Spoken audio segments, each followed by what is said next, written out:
Haven't started yet. Good. Right, my name is Stefan Blake. I'm in the engineering department as well, in the audiology department. My background is I do hearing research and development of cochlear implants and hearing aids. So the technology of hearing and hearing devices. So typical device that we're building now that we get, well, that we approach EPSRC for funding is a communication device that connects your smartphone to your ear effectively with the aspects of hearing loss, so that it can enhance hearing or directional hearing or enhance signal and noise speech perception, things like that. So my background is from engineering, but also from the physiology of hearing. So I have actually two lectures, one on the background of hearing, which I think if you study engineering and musical instrument perception you should be aware about, and secondly the perception of speech, perception of sound, with the main dimensions of perception, which is amplitude, frequency, pitch, and location. Unfortunately, I also got a parents' evening in my daughter's school at 20 to 6, so I need to stop talking at 20 past 5, really, and I won't finish by that time. So I asked Matthew if I can have another half hour or 3/4 of an hour at a different time when I will finish. So we'll talk about the hearing today, and then probably stop there, and then we do about the perception of sound later. And I'll make a point of insisting of talking about hearing, about the ear, about the anatomy, the physiology, because you cannot understand perception without knowing what the ear actually does and how it works. Okay. Interrupt me with questions whenever you like. This is so small, the group, that we can have a really good group discussion here rather than just a lecture. But I'll do whatever I can. You see, I've got an awful lot of learning outcomes. The first half are all the anatomy and physiology of hearing, how the ear actually works. That's clever. About noise and masking auditory filters, we might be able to manage that as well. And then the perceptual dimensions. If I talk really, really fast, we get through that, but I would do you a favor for doing that. I think it's interesting enough to talk about hearing for a little bit. If you're interested in a bit more detail, this is the undergrad textbook that I recommend, Sense of Hearing. It's on Amazon, costs about 14 quid. It starts with physics and explains perception from the point of view of how normal perception of sound works. Pitch is a big chapter in there, speech is a big chapter in there. Music isn't such a big chapter. I take it you're all mostly here because you're interested in music, is that right? So I can actually probably save a lot and talk about pitch mostly, because that's obviously the big one. But believe me, all the other bits are interesting as well, because you cannot understand what we're perceiving without understanding how the ear works. Who has a good idea how the ear works? Or who has an idea? A little bit? Yeah? Where from? Yourself, I think. Oh, from the... a few years ago, yeah. Okay, well, this is a refresher then. Yeah, it's an updated version, okay? The others have seen an ear, but yeah, let's work out what it does and why it does that. I have found a wonderful video in preparing, actually not this lecture, preparing a different lecture. Why is that not? I can recommend having a look at that.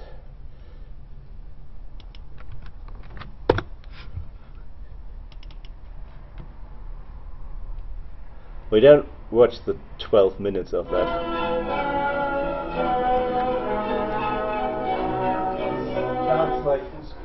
Yeah, we're not watching the 12 minutes, don't worry. Just give you an idea. The modern miracles of sound motion pictures and radio open up vast sources of entertainment and instruction. To benefit from these, we need our ears, which interpret for us the multitude of sound waves they receive. That's better than I could say it. Why I show you it is because it has really, really nifty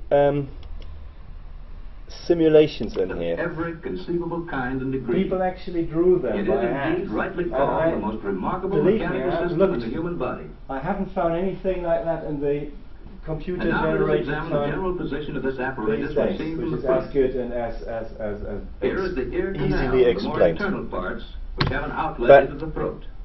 I'll leave that for you as a homework, because I basically tell. It's later on it becomes a little bit woozy on the details. It is 1940s, so most of the knowledge that we have about hearing actually happened in the last 10 years. I kid you not. There's an exponential growth of knowledge that we understand about hearing and about perception.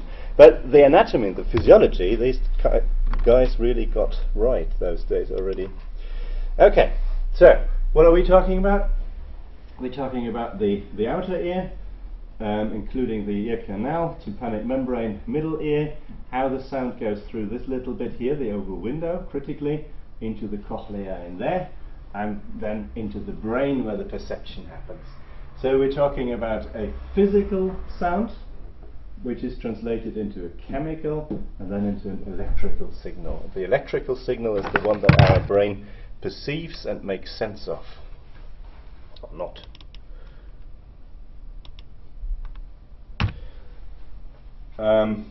Right, starting from the outside, I expect that you'll understand a bit of the physics. So we're talking about gain functions in here. That's a typical outer ear. Dimensions of that about 5 centimeters times 3 centimeters.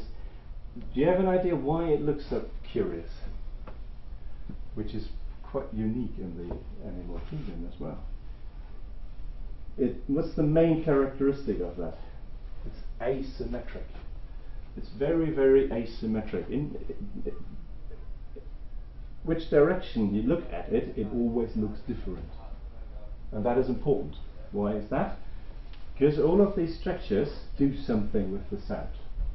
Thinking about the broadband sound, there's a frequency axis here, 200 Hz to 12 kHz.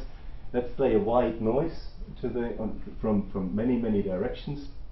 What you'll get is that there is a different gain at the point where it counts, namely within the auditory meatus, that is the ear canal. That's where the sound is perceived. At this point, sound from every direction comes from completely different transfer function. So here are the transfer function from 0, 45, 90, 135 degrees. And you see that the biggest difference probably here is about 3,000, 4,000, 5,000 Hertz. 3,000, 4,000 Hertz is exactly the wavelength, unsurprisingly, of the structures of the dimensions of all of these fishes and fossas and whatever they're called. You don't need to remember any of these names. You probably know the earlobe, but otherwise the structure of these affects sound. That's the point. That's the first thing. What's actually the use of that? It doesn't funnel sound. That's what people always say the first time around. Think that it makes the ear bigger and funnel sound. No, it doesn't.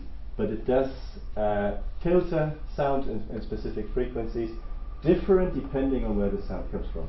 And that's the reason if you close your one ear, you can still hear where the sound is coming from, because your brain has a representation of these transfer functions. Depending on the frequency content, you know where a sound is coming from. Especially in the elevation axis, that is important. Okay? And I'm talking on a level that you all understand me as engineers here, yeah? Excellent. Good. Right. The middle ear, starting with the tympanic membrane, that's the bit, if you look into the ear with an otoscope, what you see is just the tympanic membrane. It's a completely closed system behind. Well, it's not actually completely closed because it's actually with the auditory tube or the eustachian tube connected to your mouth. So if you swallow, you might know that in a plane you get pressure in your ears, and if you swallow, you open your eustachian tube, and then you get a pressure release in there, a pressure equalization. But there is certainly and crucially no contact between the outside world from here and the inside. This is completely covered by a membrane, tympanic membrane, very thin membrane, and on the membrane sit the three well-known ossicles, the smallest bones in the human body, and they vibrate. Tympanic membrane vibrates the malleus, the incus, and finally the stapes hidden behind here. That's a little little figure how that can be visualized.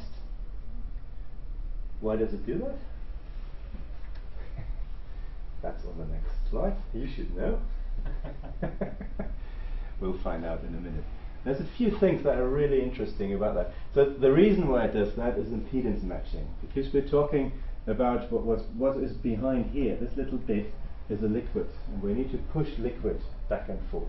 That's the mechanism of that. We will explain in a minute what happens inside the cochlea. And sound is obviously airborne for us, so we need to translate the airborne sound that comes into the outer ear into a pressure wave in fluid. And the problem is impedance between us. Impedance in air is much lower than the impedance in water. The whole thing sits inside the temporal bone, which is the hardest structure in the human body, or any body like that. Why is that? Because the vibrations that we want to perceive must be relative to the bone. So if we cannot afford to have the bone vibrating itself as well, so this is why the body packs the hardest kind of bone into the temporal bone. This is this one here. Behind there, inside, well protected, sits the cochlea. We'll talk about here in a second. It's really interesting evolutionary where these bones actually come from, because hearing was invented by evolution about 180 million years ago, underwater.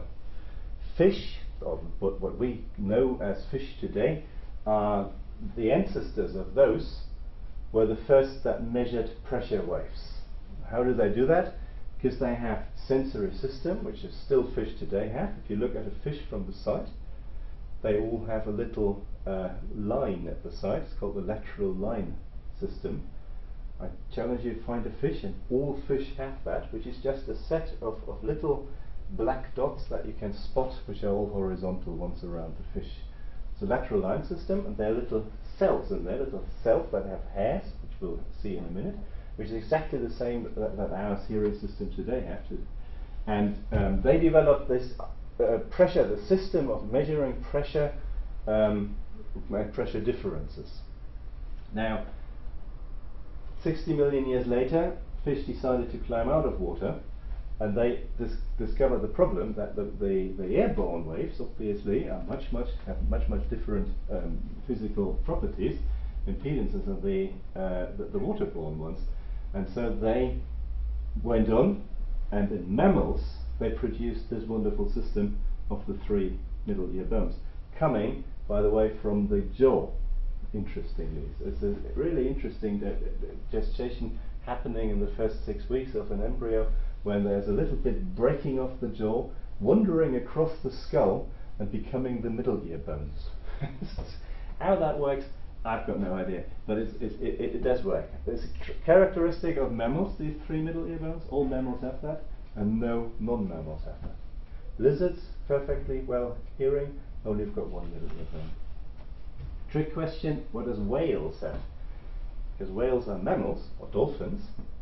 They used to live above water 60 million years ago, went back in water, so they have the problem having a system adapted to air, but measuring sound underwater again.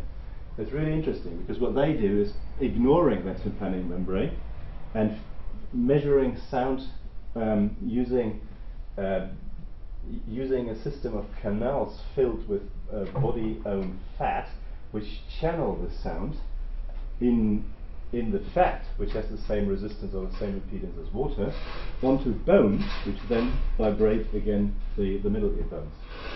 So they went backwards. But they still have stapes, and inside the stapes the cochlea. Okay, here's a little slide just to explain what impedance is. It's the resistance that medium has against being moved.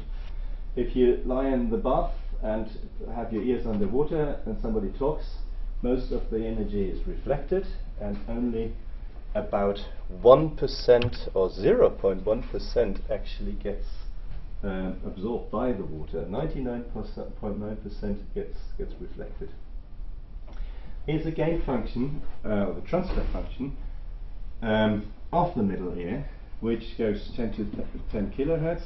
You see here's 0, so it actually is negative for some small frequencies, but for most frequencies, especially around 1000 hertz here, it is massively positive. So you get about 30 decibel gain by the function of the middle ear. And where does that mostly come from? Mostly that comes from the fact that this membrane is much bigger than that membrane.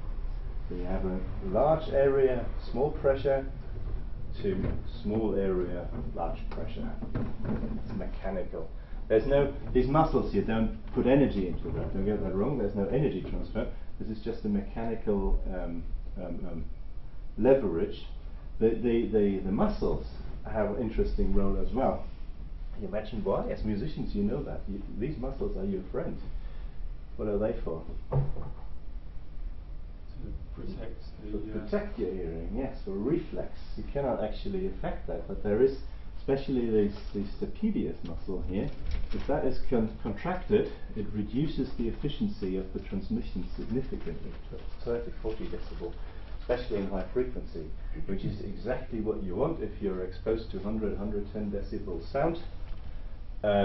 Your ear in the long run would get damaged by that. So after a few seconds, it takes a while, unfortunately, these reflexes kick in and actually reduce your efficiency of hearing. That's when you come out of a loud club or whatever, you have this feeling in your ear that it's very dull, everything. That's because it takes a while for this reflex to get released. It's not a fast reflex, and that's the problem, because it doesn't protect in our world our hearing anymore, because most of the hearing damage that we suffer from, not most, some of it, is from impulsive noises like gunshots.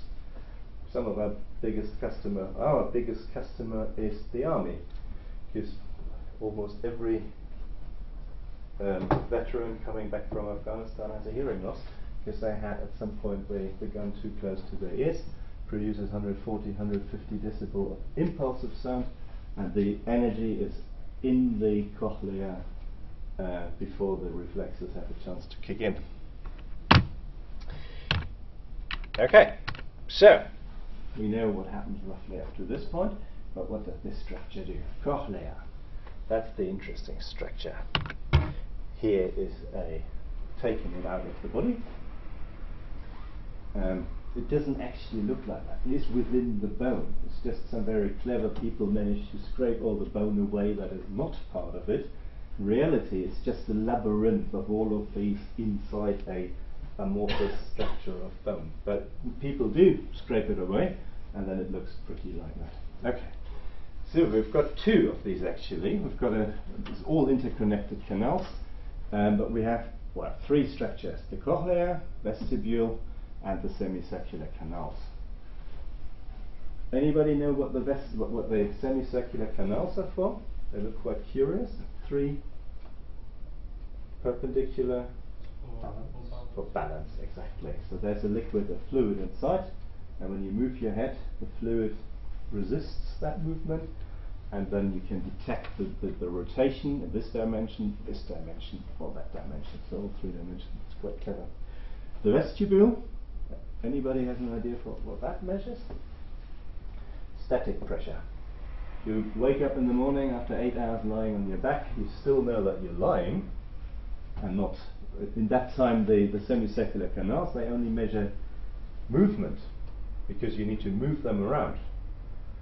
The vestibule measures the location, the static locations. So it works like an iPhone really. You've got a sensor for movement, you've got a sensor for position, you've got a sensor for sound. But we concentrate here obviously on the cochlea, where the sound comes in. So we usually talk about an uncoiled cochlea. It usually has 2.5 turns. The reason for that is just organization, because if it was uncoiled like that, it would actually meet in the middle of the head, which isn't quite useful, so nature curled it up to save space. So just to remind you, tympanic membrane, what we don't see here is the middle ear bones, but something happens here with the with the sound. The best picture to see that is actually here, and the stapes presses on this little membrane in there, and you see every time that it presses inside, this one here comes out again. Okay, so what we do have are two canals, or scalae they're called in Latin, namely one is scala vestibuli on top. What the?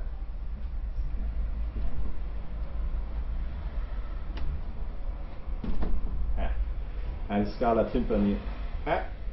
Is that me? I don't want to download that. I'll just stay away a little bit. Imagine a place where ancient civilizations can be revisited. No, I don't. Where did I click on? we watch another video in a minute. You just need to understand the thing that the stapes presses in is called oval window. That sits on there, and the round window sits just underneath. And this is separated by one membrane, which is called the basilar membrane. And the pressure goes in at the top, goes to the end, goes through the helical trema, and back again through the round window.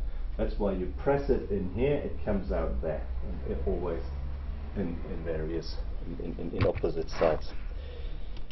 I don't want to do that as well. How do I get this new technology?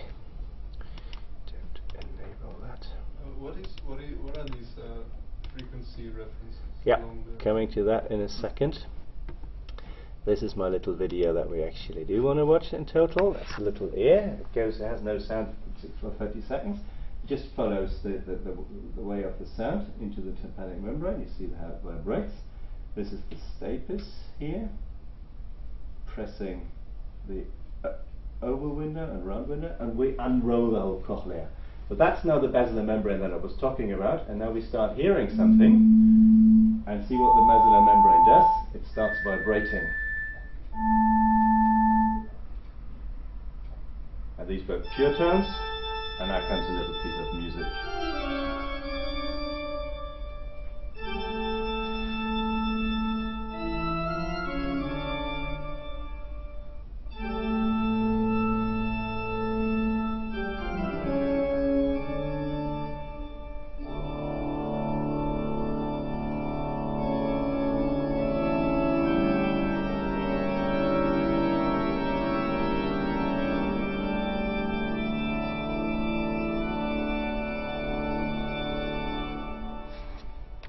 All you need to know about sound perception, really. Did you see when the three pure tones were played around here that there are different places on the basilar membrane active? That's what we're going to investigate here. The low tone, medium tone and high sound. And what happens is that they are represented at different places. What actually happens is that there's a vibration on this membrane, but the membrane obviously changes its characteristics. So let's discover that a little bit. We come back to this frequency question. Don't worry, I haven't forgot it. But let's dwell a little bit on the anatomy and physiology, because it's fascinating what's happening there. So here we cut the cochlea in one of these spiral downwards, and we see the two scalae on top, middle. And we actually see in the middle there's a third one, and that's the one where everything happens. And even smaller, there's a little thing in the middle there, it's called the organ of Corti, where really everything happens. This is where the transition from mechanics into chemical into electric happens. We zoom in a little bit further. This is the organ of Corti then in the end that we're talking about. So this whole bit here is this little bit here in the middle. Okay, this here is the basilar membrane that we're seeing in the simulation. This vibrates up and down, and the organ of Corti is what we're interested in. So people have investigated that for lots and lots of years. The only ever Nobel Prize for hearing research went into the person who actually understood how this basilar membrane it works. That's what most of this knowledge is coming from in the 1950s. But in the meantime, we have a much better detailed understanding. This is an electron microscopic cut exactly through here. So you can see here what's called these hair cells, and here more hair cells, but they're cut through right horizontally. Okay, you've heard the word hair cells. I've mentioned it already. These are the bits that in fish still exist. They still have these hairs, but that's a name for them is stereocilia, that's what we call them. And what they measure is their extension, how they actually vibrate. And you can see the whole structure does move basically up and down, and there is a difference between the inner hair cells, these ones, and the outer hair cells that we come to in a second. The main difference that we can already see that there is another membrane. It's just a piece of flat which lies on top, and the outer hair cells are actually pulling on that. That's what we can see. Okay, so but how does sound actually now make an effect on that? First of all, very schematically, here's the basilar membrane, and that answers the question, why does it respond differently to different frequencies? Namely, at the apex, that is this bit here, we have a very thin and white cochlea, and at the base we have a very thick and narrow cochlea. So the analogy is a rubber band. If you pull a rubber band, if you ping it, what frequency does it have? It's a high frequency, and if you let it go, it has a low frequency. So that's how we hear frequencies. Well, the first effect of how we hear frequencies, because this rubber band, this is a series of rubber bands with different tensions, and all of them vibrate differently. Okay?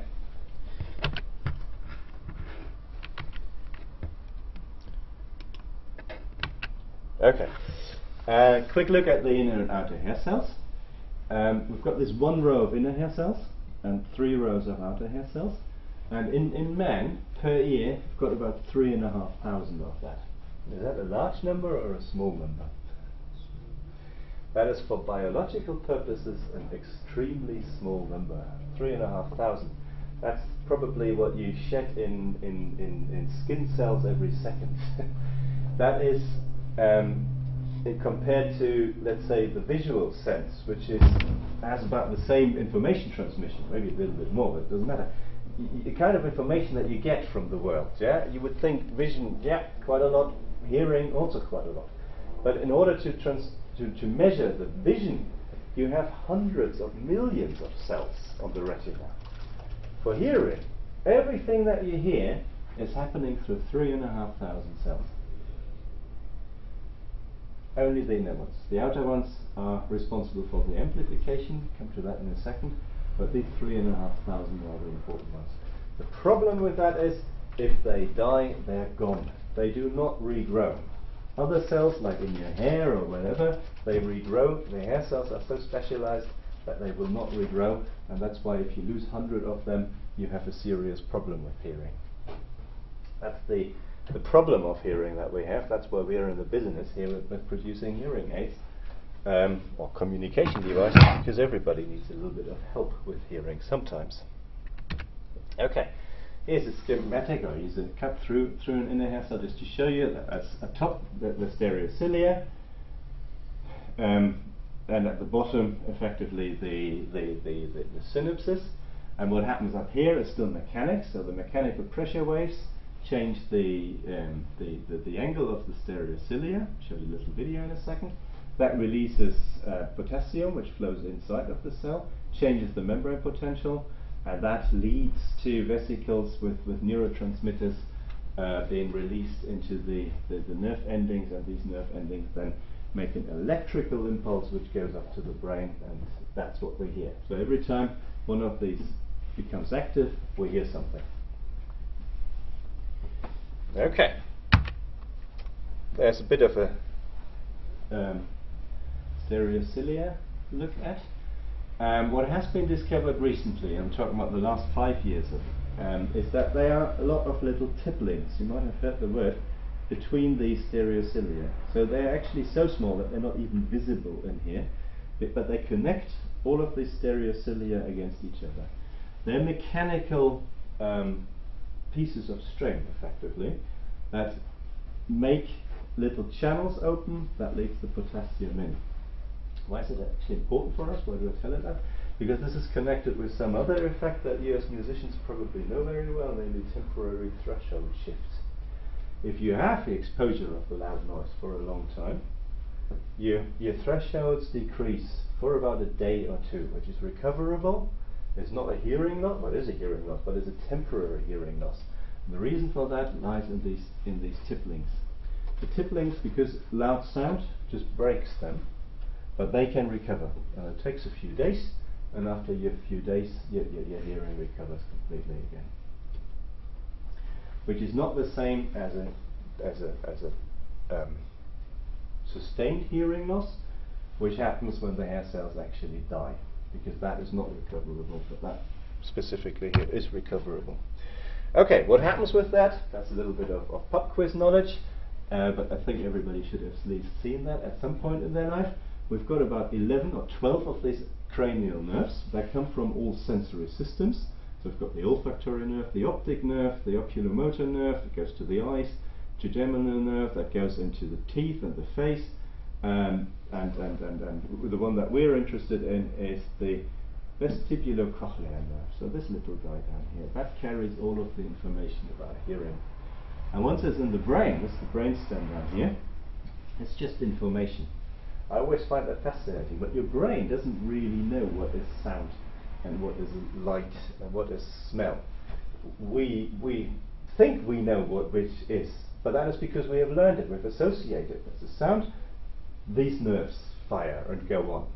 But next door is another nerve that also fires, but that responds to light, or to smell, or to sound, or to colour or something. Sometimes these things actually go wrong. Have you heard of synesthesia? The effect, can you describe it, what it is? It's kind of mixing between the your sensations. Exactly, so when you can see sound, so it's very often connected with sound. I think the most frequent one is that you see the colour of a sound of a tuning. So you see that C major is blue and G minor is green. And these people obviously have an absolute sense of pitch, and they can, that is really related. That is one way how you acquire an absolute pitch, by having a synesthetic effect, by mixing up information from the visual and the auditory system, and your brain is suddenly not able to distinguish anymore which sensory input comes from which organ, and then you start seeing sound and hearing colour. Drugs can do that as well. That's the one effect that if you read how LSD works, for example, it's the mixture of different sensory inputs that releases the inhibition between them. Obviously a normal person wouldn't have that, because it isn't helpful usually to do these things. But it can happen, and then it becomes an very, what's the word, overwhelming sensation of these things suddenly mixed up. Anyway, so what's the cochlea for? It converts our mechanical vibrations of sound into nerve impulses, and it splits the vibration into different frequency bands. So here's that I should have shown that earlier. This is the effect of how these nerves, the hair cells actually do that. The inner hair cells fluctuate within this pressure wave. The outer hair cells are connected, so they move left and right, and that all leads to this travelling wave. We've seen it in the video. There's a bit better description here. So we've got the basilar membrane, which goes from thick and narrow to wide and thin. And if we play different sounds, 2 kHz sound, 6 kHz sound, you see that they have this array of rubber bands at different vibration frequencies, or resonant frequencies, which lie at different points. Okay? That's just one way, another way of showing that. Now here's our coiled cochlea with just these numbers written on it, which is roughly the frequency that's actually represented at this point. We get from 20,000 hertz, 7, 5, 4, 3, 2, 1, 600, 400, 200 hertz. The first thing to notice here is that this is not a linear mapping. You would, if you would now think that the ear is doing something like a Fourier transformation by splitting up or transforming sound into its frequency components, you wouldn't be completely wrong, but it is much more complex than that. And the first difference between the ear and the Fourier transformer is that the mapping is logarithmic, more or less logarithmic. Certainly everything above about 1000 hertz here is quite logarithmic. What does it mean, logarithmic? It means that if you have an octave representation, do we have an octave here? Yeah, 2000 to 1000 hertz. This length is about 5 millimeters, 4.5 millimeter, and this is a constant. So you have on the basilar membrane about 4.5 millimeters per octave representation. Okay, so you have not a linear representation of frequency, but a logarithmic. Why is that? Is there something that is reflected in our hearing? Let's start like that. You musicians, I don't have to ask very long to answer that question myself. Obviously it is. The whole concept of an octave, or of any musical interval for that matter, comes from the logarithmic spacing of frequencies. Octave wouldn't work, or the concept of an octave wouldn't work if we had a linear frequency representation. Yeah? So we have a logarithmic frequency representation, which means the octave always has the same width. Let's think of a piano. That is an octave, octave, octave, octave. It's always the same. But the frequencies go obviously. Here an octave is between 50 and 100 hertz, and here it is between 5,000 and 10,000 hertz. Logarithm. Important. What else can we see here?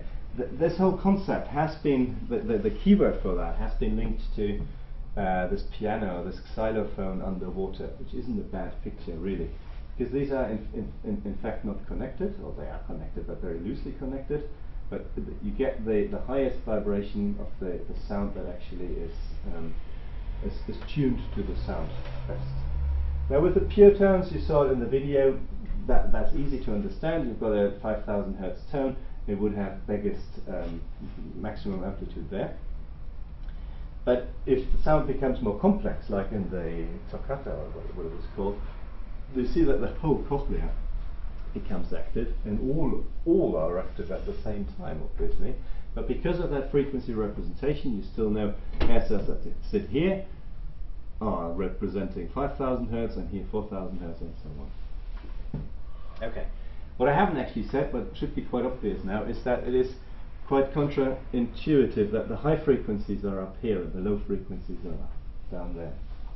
Now that is a clever thing, but it also has some disadvantages. One disadvantage is that the energy goes in here. This wave that we've seen, this is called travelling wave, always goes all the way around here. Let's say you hear a very loud 100 hertz tone, then it will produce energy everywhere here up to this point. What that means from the perceptual point of view we'll discover later, but what I want to point out here is that this is the effect why we lose high frequency hearing early on in life, because all of the energy always goes through the bit at the beginning. There's always a lot of energy deposited there. So if you lose your hearing, you probably know you lose the high frequency first. And even if you have age-related hearing loss quite severe, you usually still have the low frequencies, 100, 200 hertz, you still have quite normally. Okay. So far all good? So, summary for this place frequency map. The high frequencies, the maximum basilar membrane response is near the base, and for low frequencies at the apex, so inside. That's linked to the xylophone underwater and the 5 millimeter. Said all of that already? Okay. Now, so far everything that I said has been demonstrated in 1950 already on cadavers. That's the way that we found out about all of that, by actually opening corpses of people and looking at their basilar membrane and thinking, yep, that's how it works. Turns out that's not really quite the whole story, because we are usually alive and our ears do quite a lot of interesting other things in there. Namely active processes. There is a lot of energy, a lot of information in fact coming from the brain into the ear when we're hearing. And that I want to demonstrate to you two effects about amplitude frequencies of compression, and another one actually of combination tones, that demonstrate what that do. First of all, where does it come from? The energy, it comes from the outer hair cell. That's one outer hair cell. 1, 2, 3 o'clock, 4 o'clock, rock. 5, Classic. 6, 7 o'clock, 8 o'clock, rock. 9, 10, 11 o'clock, 12 o'clock. You see that moving? Rock. Around 10 o'clock tonight, but it's that right so. Join me home. Have some fun when the clock strikes 1. The dancing hair cell. That's an absolute classic. That has convinced people. I was talking about 1980s, maybe end of the 1980s. When it became clear there is more to the basilar membrane in our hearing process than just this travelling wave that we have seen before. So this is the travelling wave, that travelling wave, and this is what happens if you put energy in. Namely what these hair cells do. We've got these 3 rows of outer hair cells, and all of them vibrate within the frequency, and every time they vibrate, just to explain that briefly, potassium goes in. There's a motor protein there, which is very related to the actin and myosin filaments that we have in muscles, and pull the hair cell on the edges. That's what you can see here. So they contract, and what you do see here is the vibration to the rhythm, because our eyes are so slow. But what do you imagine how fast that can actually go? Because sound waves are much faster than what can we see? This has a resolution here of, I don't know, 60 hertz probably. 60 hertz acoustically is not very fast. What's the highest frequency that animals produce? Well, what's the highest frequency that we communicate with? 20k is what people always say. It's a complete lie. I bet you that nobody in this room will actually hear 20k. It's about 12k probably, but it doesn't matter. Smaller animals, higher frequencies. Gerbils, 40 kilohertz. The highest ones are bats. Bats are very small. Obviously there's a connection between the head size and the frequency. The smaller the higher. And they produce up to 200 kilohertz. And these hair cells can vibrate on a cycle by cycle basis up to around there. Not quite sure what the upper limit of that is, but they can actually vibrate 100,000 times per second easily. Imagine that with a muscle. It's basically a little muscle, 100,000 times per second, following the fine structure of the stimulus. That's quite fascinating. And what does it do? It enhances the response here of the basilar membrane, obviously. Okay? If you're healthy. So what does it do to the hearing? That's what the envelope of the travelling wave that I showed you. I call that damage or passive or dead basilar membrane, if you like. But now we actually are alive. We switch on our amplification, and the movement, which looks much more like that one, healthy. So this difference gives us about 40 decibel amplification, so a factor of 100. So in other words, without the outer hair cells, without that you would be 40 dB less well off. That's in fact, there are lots of hearing losses out there that result in a loss of the outer hair cells, a specific loss of the outer hair cells, genetically for example. These people suffer 40 dB hearing loss. But not only that, there's one thing, if you don't just have a 40 dB hearing loss, you could wear a hearing aid and amplify everything by 40 dB and everything is fine again, but there is a lot of other effects that this does. First of the easiest one to see is the frequency resolution. Because as you can see, this you can see as a filter. It's turned upside down, But it is very specific. This is one response to one frequency, and there's one place down here that responds extremely sharply.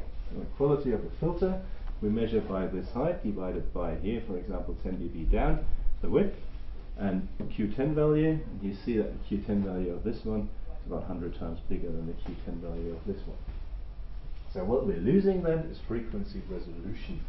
So this is the actual factor that it does, namely the amplification. Not only the sound amplification, but also frequency resolution. And if you want to listen to music, you need these filters and not these filters, otherwise it all becomes a mush. Okay. The other thing, probably not as interesting, important for you guys, but really important for well, knowing about hearing and hearing loss, is the compression. And what I said so far, let's see, this is what we put in between 0 and say 100 decibels, so that's quite loud, 100. 0 threshold. And we measure on the y-axis here a response of, say, the basilar membrane. So not the perception, but just the actual response of the basilar membrane, and we put that in decibel as well. And if we have a dead system, we put 60 dB in, we get 60 dB out. So we've got a 1-to-1 relationship. Normal people, though, have two effects. First of all, we reduce the threshold by 40 dB. Actually, it's 50 in this picture. Oh no, there's 40 dB. There's 50, 50, 50. So 40. Yeah, we have an increase in sensitivity, but then we only still have that dynamic range between 50 and 100 decibel. And this is what the compression does. Because if you had this amplification and then would go up with 1-to-1, you would produce sounds of 150 decibel, 140 decibel. Now that would be very, very damaging to your ear. Again, we don't want that. So we want to end up at the same point. So a 0 dB sound would produce 50, 55 in this case here, representation on the basilar membrane. 100 dB sound would also produce 100 dB sound. And that's a genius thing that the hair cells do for us. Well, there's a number of effects in there, but the hair cell doing one of these is that we not only have this amplification, but we also neatly compress it in a much smaller dynamic range, so that we're not actually damaging anything. So if we build hearing aids, just for the geeks in engineering, we need to do both things. We need to shift this upwards here, but we also need to push that downwards to not produce too high amplification. So we need to build in a compression curve. Okay. The next thing is something that we're not necessarily, well, I'm not sure if we need it, but this is the effect. We do a little test now if your hearing is okay. I hope it's loud enough. It needs to be quite loud here. It needs to be 60, 70 decibel. I play you a sound, and these are three parts, namely first a pure tone, then a glide, and then we combine these two, and you tell me what you hear.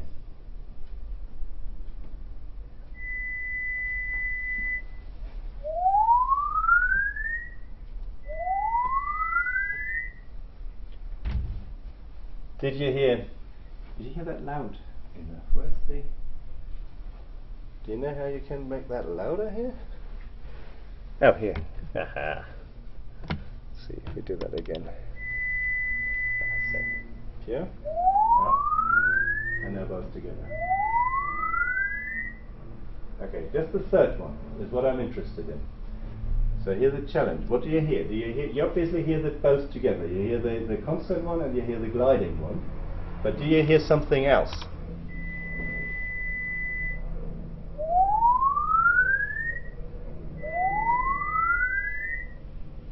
Do you? Anybody? No?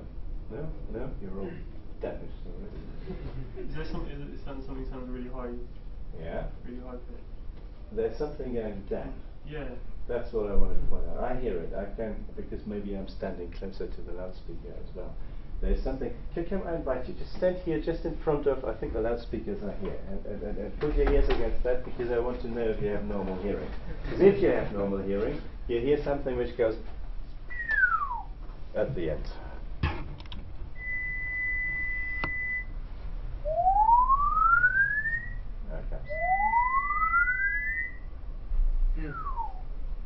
Nobody?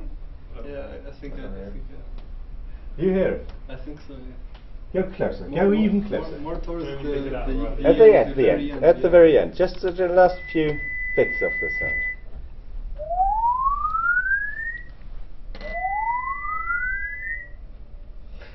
No? Maybe put it at home with headphones and make it quite loud. I want you to hear it, because this is an error that your ear makes. It's not there. The sound that goes down is not physically there. Well, it is physically there, but it's not in the sound that I play. It is physically generated in your ear. It's a combination tone, first order combination tone, which is just its frequency difference. And these are constructed 2000 hertz, so that the frequency difference goes from 1000 hertz to 0. That's why it goes very quickly. And if you have a working outer hair cells that amplify the sound, they will produce these combination tones. It's the non-linearity in there. Okay, easy test to see if your hearing is working.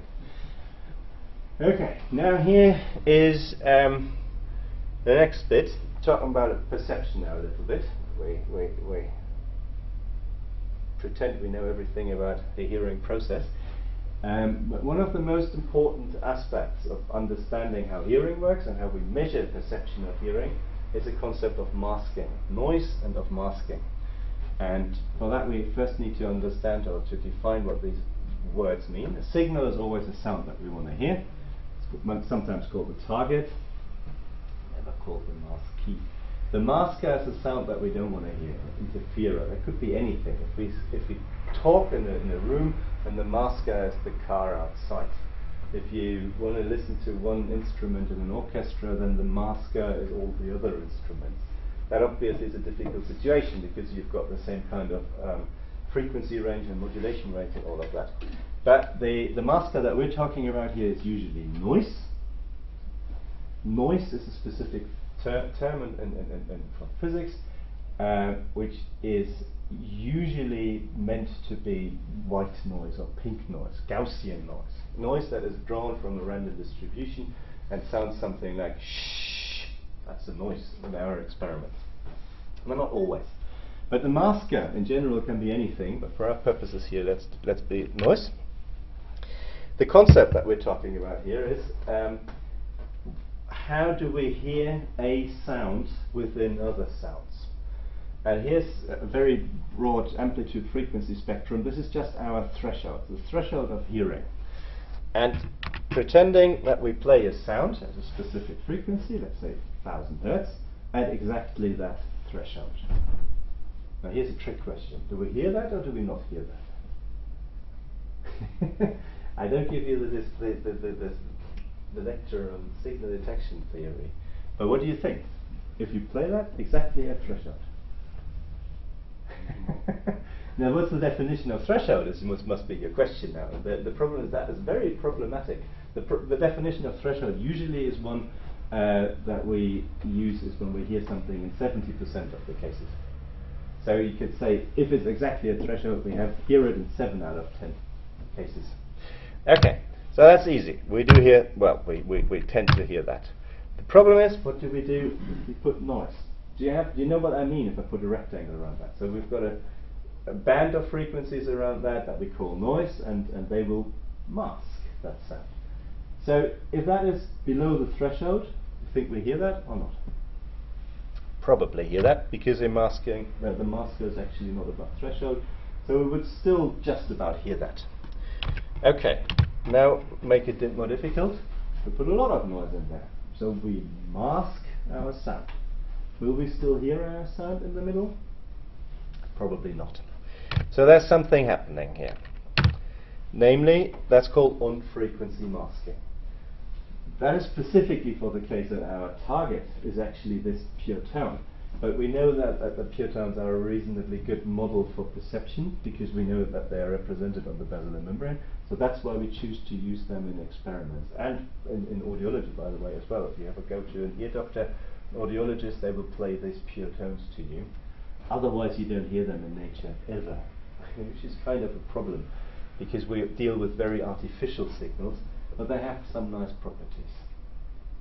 Okay, So, our task now is to understand what we can do with this information, this masking.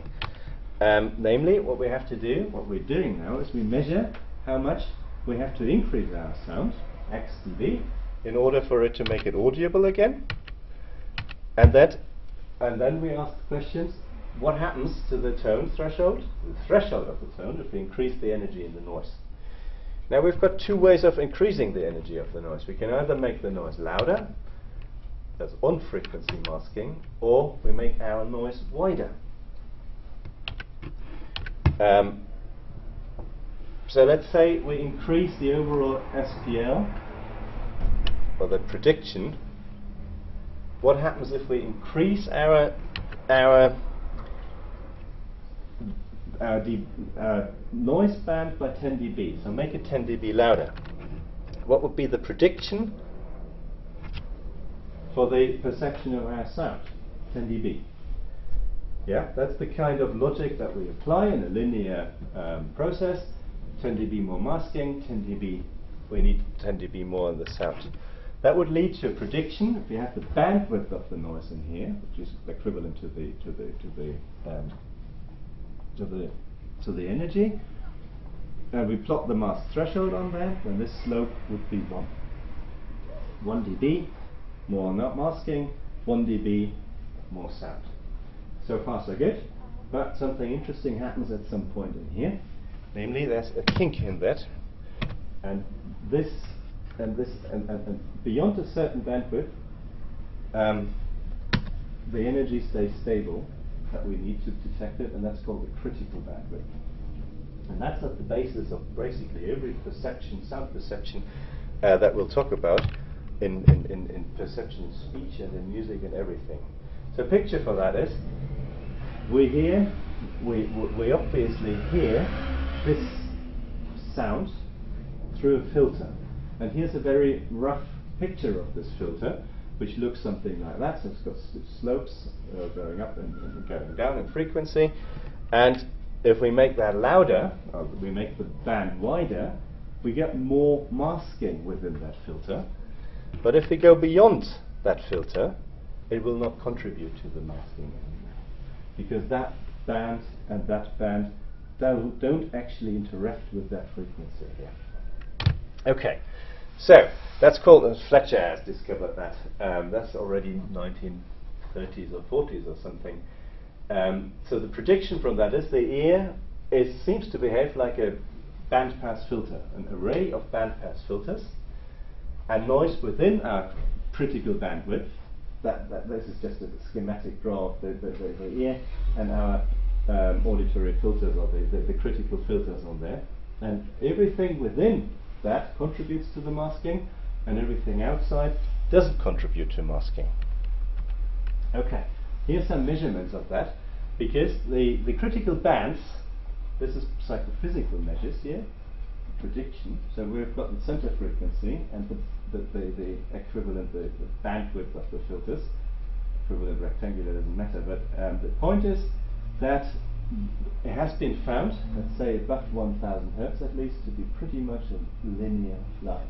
Below that it tilts a little bit, but it's not too far away from that straight line as well. Okay, so the critical bands are approximately 1/3 of an octave wide. So remember, we all have logarithmic frequency excess. Do you recognize this 1/3 octave from your musical experience somewhere?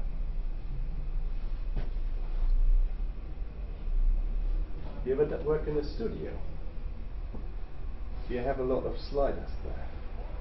What is the bandwidth of these sliders? I know before I've worked for acoustic consultancies, and they've done third octave bands in their measurement. So you find these third octave bands everywhere where you measure sound, because that is the background of that. If you adjust sound, if you have a very expensive music reproduction system at home with lots and lots of sliders, you will never find one that goes beyond 1/3 of an octave, because it wouldn't make sense. But the third of an octave does make a lot of sense, because that's exactly one critical band. So your perception happens within 1/3 of a band, And if you want to increase and decrease that, that's great. And the next one next door you can increase and decrease as well. They're independent.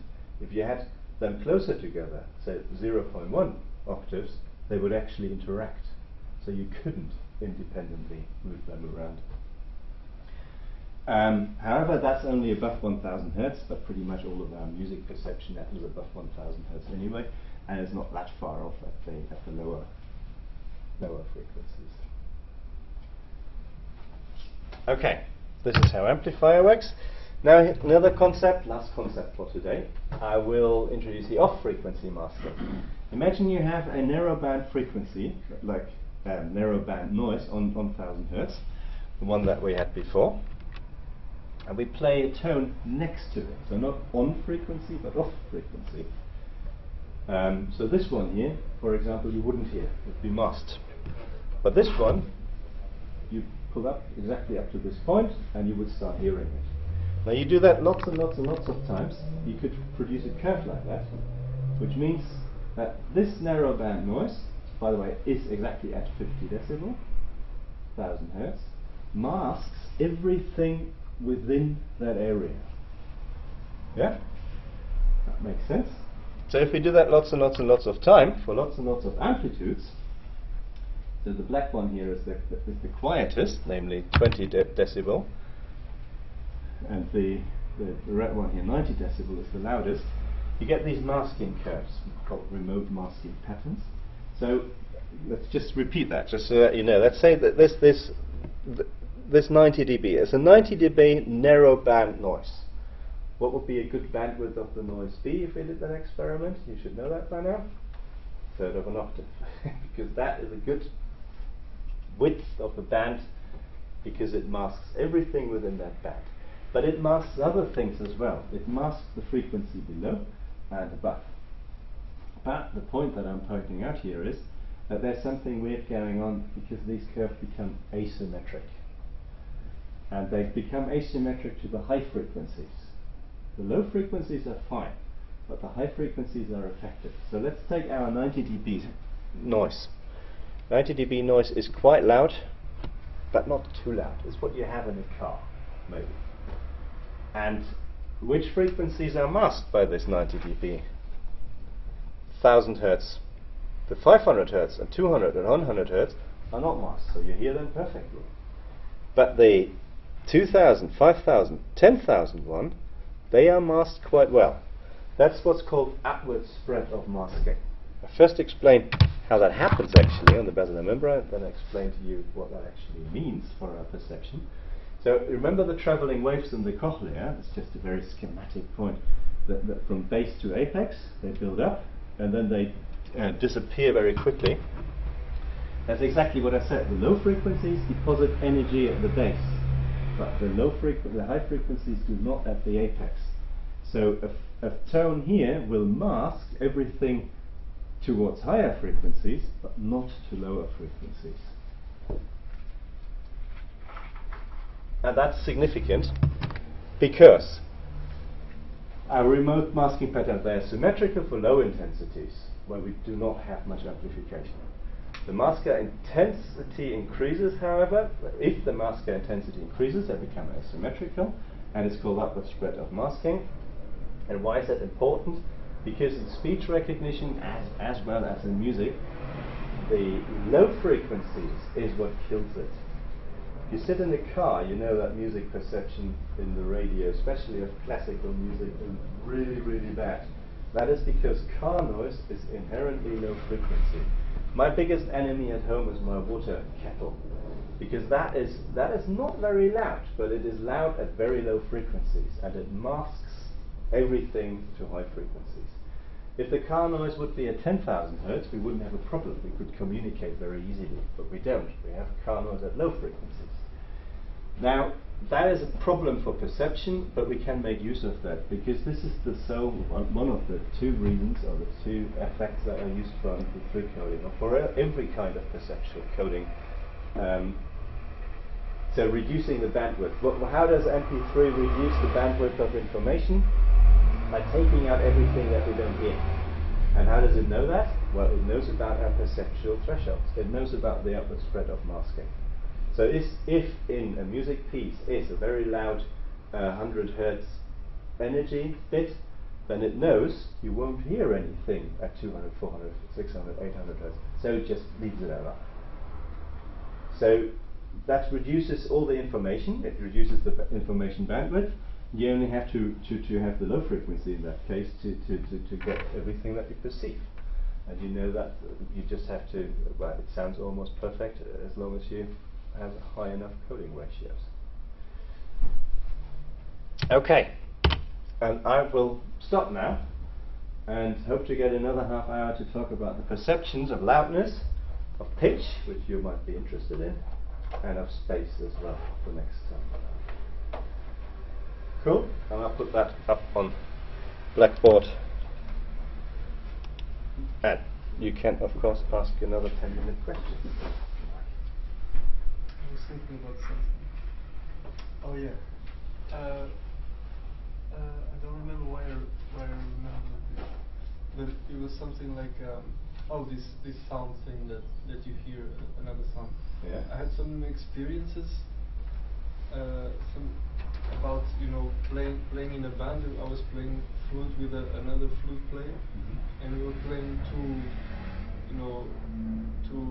notes, different notes, and every time we would play these specific notes, we would hear a lower note. And I was wondering if this was in our ear, perception in our ear, or it was actually a physical thing. Okay. Somebody called it resonance by sympathy. I don't Yeah, know if that that's could well be.